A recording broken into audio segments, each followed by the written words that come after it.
अब अगला प्रश्न है, डेटाबेस भाषाओं का वर्गीकरण कीजिए और डेटा डेफिनेशन की भाषा को समझाइए। तो डेटाबेस में देखिए, जैसा भाषा जो है किसी कार्य विशेष के लिए बनी होती है, जिस प्रकार का आपको हमें काम करना है उसके लिए वैसी भाषा प्रयोग करनी पड़ती है। तो जैसे एप्लीकेशन है, कोई प्रोग्राम है, कोई एप्लीकेशन है, वो क्या है, निर्देशों का एक समूह है। और वो निर्देश किस लिए हैं? कोई विशेष काम करवाने के लिए। तो उनके लिए डाटा, जो जानकारी चाहिए, कोई काम करना है उसके लिए जानकारी चाहिए। वो जानकारी कैसे लाई जाएगी, उस पे क्या क्या किस तरीके के नियम लगेंगे, उसको जानकारी को बदलना है, जानकारी को सुरक्षित रखना है, इस तरीके के कई सारे काम आवश्यक होते हैं। तो डाटा को लेके जो जो भी काम किए जाते हैं, उन सारे कामों को अलग अलग कामों के लिए अलग अलग प्रकार की भाषाएं प्रयोग की जाती हैं। तो जैसे हम्म, ये जो है, इन इन भाषाओं में कुछ के नाम देखते हैं। तो क्या क्या है, जैसे कि data definition language, data definition भाषा। डेफिनेशन भाषा का मतलब क्या है? डेफिनेशन होती है परिभाषा। परिभाषा, हम किसी चीज की परिभाषा का क्या मतलब होता है? परिभाषा का मतलब होता है कि कोई चीज, कोई भी व्यक्ति, वस्तु है, उसके बारे में हम उसको, उसमें क्या क्या उसके विशेष तत्व हैं, क्या उसके बारे में जानकारी है, उसको किन सीमाओं में बांधा गया है, ये सब बताना परिभाषा का काम होता है। परिभाषा किसी चीज को बताती है कि वो क्या चीज होने वाली है। तो जो परिभाषा, डाटा डेफिनेशन भाषा है, ये डेटाबेस के स्कीमा की परिभाषा होगी कि उसमें कितनी टेबल्स होंगी, उन टेबल्स में कितने रिकॉर्ड होंगे, उनमें कितने फील्ड होंगे। रिकॉर्ड मतलब लाइनें, पंक्तियां, और फील्ड का मतलब कॉलम या स्तंभ। तो ये सारी चीजें, इसके साथ साथ अगली जो डाटा की परिभाषा है वो है डेटा मैनिपुलेशन लैंग्वेज, जो ये डीएमएल जिसे लिखा है हमने। तो मैनिपुलेशन का क्या मतलब है? मैनिपुलेशन का मतलब है, जब हमें कोई काम करना है तो उसके लिए किसी चीज को अ, कैसे हम परिवर्तित कर सके, कैसे उसको संभाल सके, कैसे उसको साध सके। तो जो ये साधने की प्रक्रिया होती है, उसको कहते हैं मैनिपुलेशन। जैसे कहते हैं ना कि कोई बड़ा मैनिपुलेटिव आदमी है, तो उसका क्या मतलब है? वो लोगों को कुछ ऐसे मैनिपुलेट करता है, ऐसे उनको साधता है कि उनसे अपना काम करवा लेता है। उसी तरीके से डाटा मैनिपुलेशन जो भाषा होती है, वो साधने के लिए आवश्यक होती है, परिवर्तन करने के लिए। मतलब व्यक्ति या वस्तु या परिस्थिति हमारे मतलब की नहीं है, हमारे हमारे लिए अनुकूल नहीं है, तो उसको कैसे साधा जाए? तो उस परिवर्तन को लाने के लिए डीएमएल लगती है। फिर डीसीएल जो होती है, डाटा कंट्रोल लैंग्वेज। तो कंट्रोल का क्या मतलब है? अब कंट्रोल का सीधा मतलब होता है कि किसका क्षेत्र कहाँ तक है, अधिकार क्षेत्र कहाँ तक है। तो जैसे अगर हम किसी कॉलेज को देखें, किसी महाविद्यालय को देखें, तो उसमें जो प्राचार्य हैं उनका नियंत्रण कहीं और है, और जो उनके प्रिंसिपल हैं, मतलब उप प्रधानाचार्य हैं, प्रधानाचार्य हैं, उनका नियंत्रण अलग है। कोई अगर चौकीदार है तो उसका नियंत्रण अलग है। और कोई जो छात्र पढ़ने आया, छात्र छात्राएं पढ़ने आए, तो उनका, उनकी सीमाएं अलग हैं। तो अलग अलग परिस्थितियां, मतलब क्या है कि पूरे महाविद्यालय में अलग अलग लोग अलग अलग काम को करने के लिए उनको उसकी अनुमति है। जैसे जब क्लास चल रही है, कक्षा चल रही है, उस समय उस कक्षा के लोगों को पुस्तकालय में जाने की अनुमति नहीं है। लेकिन जब कक्षा नहीं चल रही है, तब वो पुस्तकालय में जा सकते हैं। इस तरीके के नियम होते हैं।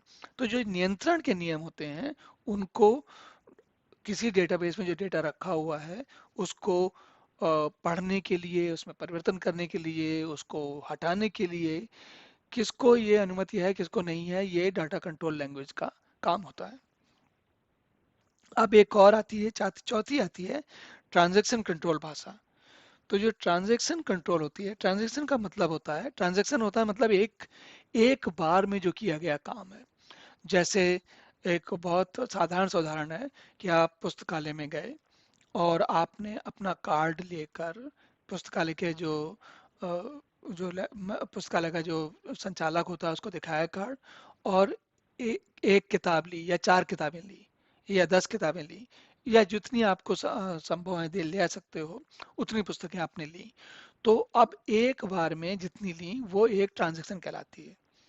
अगर एक बार में 10 ली तो 10, एक ट्रांजैक्शन में 10 किताबें गई आई। अगर आपने चार किताबें वापस की और चार किताबें ली तो भी वो एक ही ट्रांजैक्शन कहलाएगी। मतलब आप संचालक के पास किताबें लेने लेवाने के लिए एक ही बार गए। अगर थोड़ी देर के बाद आपको याद आया कि अच्छा कोई और किताब रह गई थी उस पुस्तक को भी लाना है, तो वो फिर दूसरी ट्रांजैक्शन होगी। तो इसी तरीके से डाटाबेस में जानकारी लिखनी है, डिलीट करनी है, अपडेट करनी है, बदलनी है, कुछ भी करनी है, चाहे लिखनी हो, चाहे पढ़नी हो, चाहे उसको बदलना हो, इन सारी परिस्थितियों को एक बार में जो आप कार्य करोगे उसको ट्रांजैक्शन कहते हैं। तो ट्रांजैक्शन में नियंत्रण लगता है। कैसे नियंत्रण लगता है?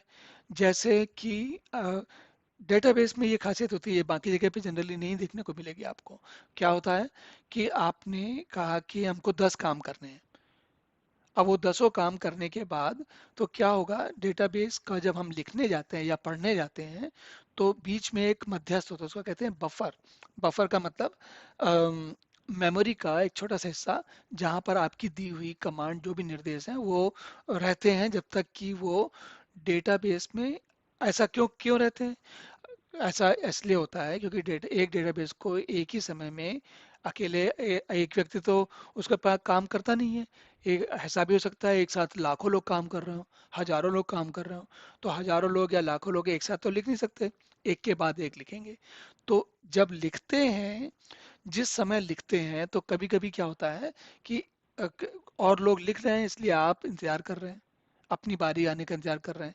तो आपकी जो निर्देश हैं वो बफर में, मतलब कि बीच में जो बिचौलिया दलाल होता है, बफर एक दलाल की तरह है, एक बिचौलिए की तरह है जिसके पास बीच में काम रखा रहता है।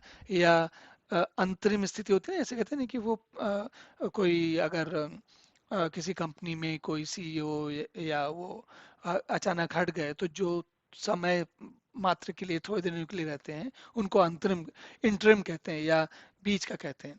तो उसी तरीके से बफर वो जगह होती है जहां पर जब तक काम पूरा नहीं हो जाता तब तक के लिए स्थित सामान चीज को रखा जाता है। तो बफर जो है, अब जो जानकारी आपने लिखी वो अभी बफर में है, वो डेटाबेस में जब लिखी जाएगी तो उसको कहते हैं कमिट ऑपरेशन। मतलब जब डेटाबेस में लिख गई, अब उसने डेटाबेस में जो परिवर्तन करने थे, लिखने पढ़ने जो भी थे वो कंप्लीट हो गए, पूरे हो गए। ज, ज, आम तौर पे जो ये बफर और कमिट वाला काम है वो लिखने या डिलीट करने में होता है या अपडेट करने में होता है। रीड करने में वो बफर का कम रोल होता है, होता उसमें भी है लेकिन कम रोल होता है। और रीड करने में या पढ़ने में कुछ अलग रोल होता है। तो टीसीएल जो है वो ट्रांजैक्शन कंट्रोल लैंग्वेज है, कि मतलब कितने लोग कैसे जब ट्रांजैक्शन चल रही है तो उसमें क्या परिस्थितियां रहेंगी, क्या नियम रहेंगे, कैसे उसका नियंत्रण किया जाएगा। तो ये बात हुई इन सारी भाषाओं की। अब देखते हैं डेटा डेफिनेशन भाषा की क्या चीज है। डेटा डेफिनेशन जो होती है वो कई सारे काम करती है। जैसे अगर हम अपने पुराने डेटाबेस को इसको देखें, इस टेबल को देखें, तो इस टेबल में कितने कॉलम रहेंगे, कितने स्तंभ रहेंगे, कितने, और हर कॉलम में उसकी चौड़ाई मोटाई। जैसे इसमें क्या है, अभी ये मोटा कर दिया मैंने, है ना, या पतला कर दिया, या तो ये बदलते नहीं है, आपको पहले से बताना पड़ता है कि चौर कॉलम की में कितनी चौड़ाई जाएगी, है ना। या फिर जैसे यहाँ पर नाम लिखे तो ये अक्षर लिखे जा रहे हैं, यहाँ पर नंबर लिखे हुए हैं, या कोई ऐसा कॉलम भी हो सकता है जिसमें कि अक्षर नंबर दोनों हो। तो अ, ऐसी जो भी समस्याएं हैं, अक्षर अक्षर और संख्याएं क्रमांक दोनों ही हो, तो ये सारी परिस्थितियां, ये सारी जानकारी कि डेटाबेस में क्या क्या परिस्थितियां रहेंगी, किस परिस्थिति में क्या नियम लागू होगा, ये सारा काम डेटा डेफिनेशन भाषा के द्वारा लिखा जाता है। और ये, अच्छा, इसके अलावा और भी बात होती है। जैसे ये पूरा, मान लीजिए इसमें 8 या 9 स्तंभ हैं, तो आप ऐसा भी कर सकते हैं कि इन तीन तीन चार 3 या 4 स्तंभों का एक ऐसा स्थिति बना दें कि कुछ लोगों को ये चार दिखें और कुछ लोगों को ये चार दिखें। तो ऐसा ऐसा आप सोचेंगे ऐसा क्यों करेंगे, विभाजित क्यों किया हमने? विभाजन इसलिए किया जाता है क्योंकि आवश्यकताएं लोगों की अलग अलग होती हैं। तो उन आवश्यकताओं के हिसाब से, जैसे एक उदाहरण के लिए, अगर कोई पुस्तक संदर्भ के लिए लाइब्रेरी में पुस्तकालय में उपलब्ध है तो केवल वहां पढ़ ही सकते हो आप, उसको ले आ नहीं सकते। अब ये स्थिति में, अब यहाँ क्या करेंगे, एक कॉलम होगा जिसमें लिखा होगा कि ये किताब संदर्भ वाली है, इसको ले आ नहीं सकते आप। तो क्या होगा कि ये डेटाबेस में वो पढ़ेगा, अच्छा इस कॉलम में ये किसी किताब को संचालक, जब आप किताब पुस्तकालय में लेने गए, जब पुस्तक देने से पहले वो देखेगा कि ये इस कॉलम में क्या स्थिति है, मतलब वो उस पुस्तक के नाम के आगे मान लिए ये लंबा और छोटा पुस्तक है। अब इस नाम की पुस्तक के आगे अगर एक कॉलम में ऐसा लिखा हुआ है कि ये संदर्भ की पुस्तक है, तो वो पढ़ेगा, कहेगा कि भाई ये पुस्तक को हम नहीं दे सकते अभी क्योंकि ये केवल यहाँ पढ़ने के लिए है। पर वो जो है ये जानकारी कि संदर्भ की है कि नहीं है, वो एक किसी कॉलम में है। तो अब उस केस में क्या हुआ, वो आदमी एक नाम पढ़ेगा और टाइटल पढ़ेगा और संदर्भ वाला कॉलम पढ़ेगा, जो भी संदर्भ का कॉलम होगा वो पढ़ेगा। और ताकि अब इसका मतलब यह हुआ सारे कॉलम नहीं पढ़े उसने, केवल तीन ही कॉलम पढ़े। तो जो इस तरीके से कुछ कॉलम पढ़े कुछ कॉलम नहीं पढ़े, इस तरीके का जब प्रयोग होता है, तो उस ये काम भी डेटा डेफिनेशन की भाषा ही बताती है कि किसमें किसको क्या करना है, कितनी कितनी सीमाएं रखनी है, वगैरह वगैरह। तो जैसे क्या होता है, ये स्कीमा और सब स्कीमा, सब स्कीमा मतलब छोटे पूरे, स्कीमा मतलब पूरे का बताता है, सब स्कीमा मतलब अगर कुछ कुछ भाग लेते हो तब उसके बारे में बताता है। इसमें कितने फील्ड होंगे, मतलब कितने कॉलम होंगे, कितने ये स्तंभ होंगे, कितने, उसके अलावा उसमें जो जो भी हर जो फील्ड है, हर ये जो स्तंभ है उसका कौन सा टाइप है, उसमें अक्षर है, अंक है, वगैरह वगैरह। तो किसको सुरक्षा, किसको क्या पढ़ना उपलब्ध है कि नहीं है, और जो कोई भी डाटा जो पढ़ना है उसको कंप्यूटर से, सर्वर से, उसकी डिस्क से कैसे पढ़ना है, ये काम भी डीडीएल डाटा डेफिनेशन लैंग्वेज बताती है। तो डाटा डेफिनेशन लैंग्वेज असल में मोटा मोटा समझिए तो पूरा का पूरा ये कार्यक्रम बताती है कि डेटाबेस के साथ कैसे जानकारी का आदान प्रदान करना है हमको। तो ये बात हुई इसके बारे में, क्या कि डेटाबेस की भाषाओं का वर्गीकरण और डेटा डेफिनेशन, इनके बारे में ये बात हुई। अब अगला प्रश्न देखते हैं।